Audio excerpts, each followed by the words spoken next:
You are going to be left behind in the AI revolution unless you jump in now. Thousands of people are starting AI businesses, including me. So here's how you can start a company in 2024 that can actually make it. In this video, I'm going to give you a business that you can start today and share what AI businesses will get wiped off the map, so don't choose the wrong one. Now let's start with what won't work, so you know not to waste any time or any money on those businesses. The first kind of business that is not going to work is what I call a wrapper business. And what that is a business where you're just taking ChatGPT or some image kind of AI and you're just putting a skin around it. You're essentially making it easier for people in one way or another to get access to it. Usually those businesses can make a little bit of money for a while. A few of them might be successful, but ultimately what's going to happen is the platform that you're using to actually deliver the AI results is going to just incorporate that into what they're offering. So what you're going to end up with is a business that's not worth anything. You'll spend all this time, this money, you're going to engineer this thing, and it's just a little wrapper around someone else's business. That's not a real business. So don't waste your time with that. The second one to not go into is really the hardcore AI tech businesses. Because let's face it, if you're watching this video, then you're probably like me. You're not really a hardcore AI engineer. Instead, you want to use it as a tool to create a product that someone else is going to use. So you're more thinking and approaching it from a business person perspective, less so than a technology person. So unless you're really a tech person, you're pretty hardcore, or you have a friend who's a really hardcore tech person, I would not go and try to make the next new AI. That is a really, really expensive and hard thing to do, and you're frankly probably not going to be successful even if you are good at it. So what do you have to do right now?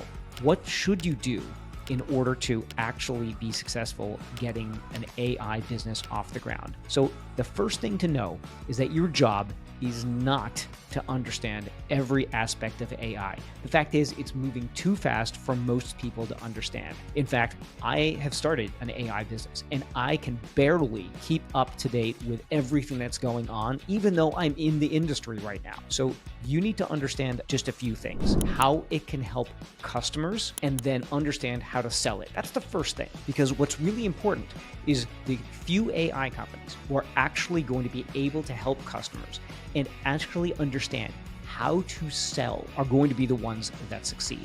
Because if you're too focused on the product and not focused on the marketing, you're never going to make any money. If you're too focused on the marketing, but you have a terrible product, you might sell it, but no one's going to renew.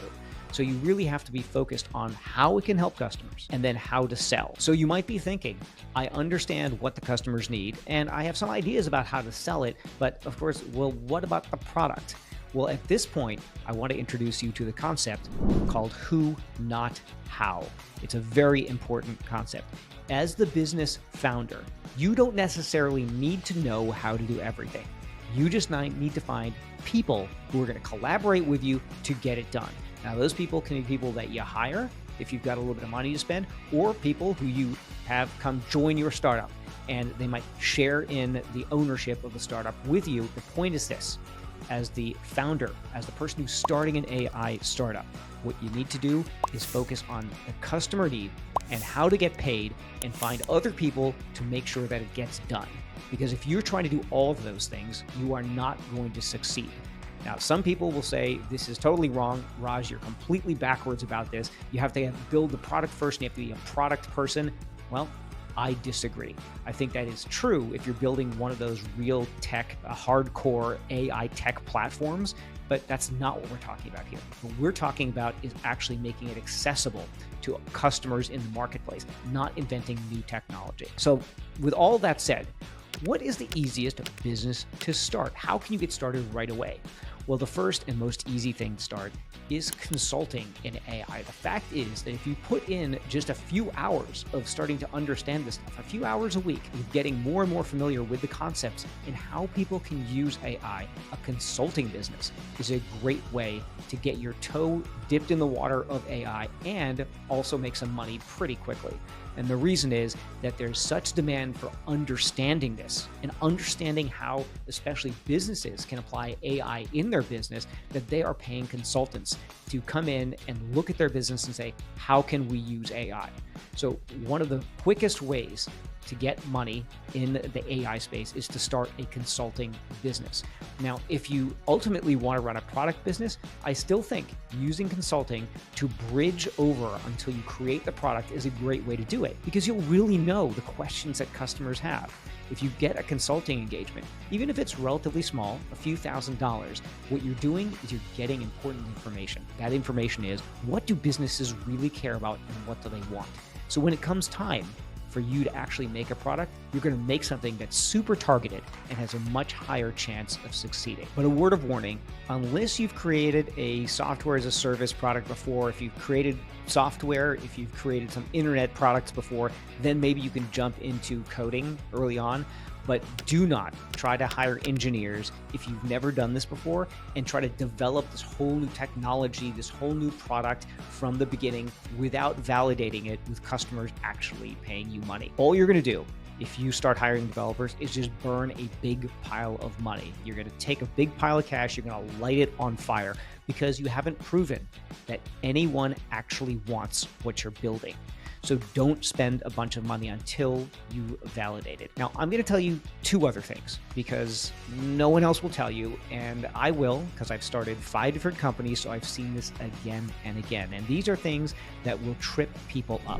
The first one is business planning. Now, the market in AI is changing so fast that if you are writing a business plan, it's going to be outdated by the time it's done. So your job is not to write some fancy business plan. It is really simple. It is to find a customer who will pay you. That is the fundamental of business. You will find a customer who will pay you because that means that you've identified a problem that they have. And if there's one customer with that problem, there are probably a lot more. So your job isn't to be sitting around and writing business plans and doing a ton of research. You obviously have to know a little bit about the area. You have to know who the competition is, but do not write a complete business plan. Instead, go out and find someone who will pay you. What you're going to do is test a bunch of ideas, and most of them will fail, and that's okay. It's better to fail testing an idea and trying to get a customer to pay you something than to actually go through the process of spending a ton of money building a product and then have nothing to show for it. That'll take you more time, that'll take you more money, and you're probably going to fail. So if you bother with a business plan, you will move too slow. Worry about that business plan and kind of making it a more formal business and being kind of more disciplined about it after you've repeatedly sold the same thing. Until you've done that, just do one-offs. Just sell one-off consulting engagements or configuration engagements, something that actually is just a service rather than a product. So to recap, unless you have developed software before, do not jump in and try to develop software. Do it as a consulting kind of business to start. Now, I'm going to share how I founded each one of my 5 companies, and this process will work for you too. It has worked for me. It's worked for a lot of my peers in my CEO group. It's the same thing. I had a problem or identified a problem like, this is really bothering me. Or I keep on hearing people telling me, this is really bothering me. In the case of my AI business right now, it was really bothering me that I couldn't easily automate these AI processes. I could do a bunch of stuff and typing it into ChatGPT and then go over to Midjourney and do something. I couldn't really do it myself. And when I wanted to create a process to do this inside my company, well, guess what? It was really hard because I had to do it and then I had to teach someone else to do it. But what if it changed and they were starting doing it differently?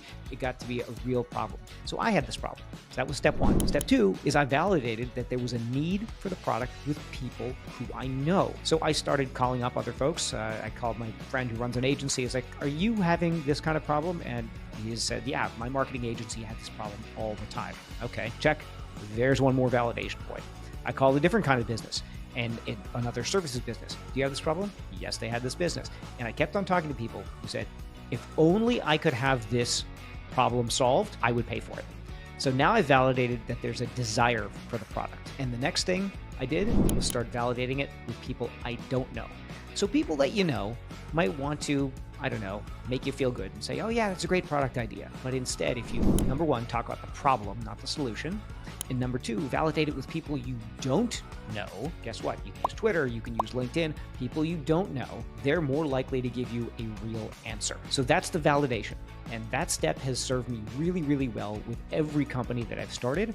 And also with most people that I've talked with, the successful companies have been validated that way. Even if you fall into the original idea, like I did with my e-commerce business, I fell into the original idea. But validating it in this way, first, people you know, people you don't know, validate the problem, not the product, you will actually increase your odds of success substantially. Next thing I'll tell you that no one else will is legal and finance. These things are usually done completely wrong by most people starting a business. And in this AI field, because we're moving so fast, it matters even more. I'm going to tell you something that no one else will. Unless you have a business partner, don't worry about any business, finance, legal stuff until you're making money. That's because it's moving so fast and most of your ideas are going to fail. You have to accept that they're going to fail. So if you go and you set up an LLC and you go through all that, it's just going to cost you money and it's just going to slow you down. I know, yes, I'm a former lawyer and I'm telling you not to set up an LLC. Well, that's because the fact is it probably won't work out. And in terms of finance, it's going to be hard, but you're probably going to spend a little bit of money. So you could dot all the I's and cross all the T's and do everything right, or you could get into action and find out who wants to buy something. And then once somebody's paid you money, then you can figure it out. Now, there is a caveat with that. I said, if you don't have a business partner, do this. If you do have a business partner, I'll say that's a little bit different. In that case, you want to do the absolute minimum just to make sure that they can't take your company if they bail out and then you get successful later. Now, we've heard business stories of that all the time. There were some partners, the business does not do so great, somebody decides to leave, and then the business later gets successful, and then that old partner comes back and said, hey, a piece of this is mine. So I will say, if you have more than one owner, then at least from a legal perspective, make sure that you just do the minimum to make sure that there's an agreement in place for your LLC or what have you. But if not, I wouldn't even start an LLC. If you want to see an example of how someone who started and sold multiple companies is doing this in AI, in other words, how I'm doing it in AI, check out my AI startup, Atomized.AI.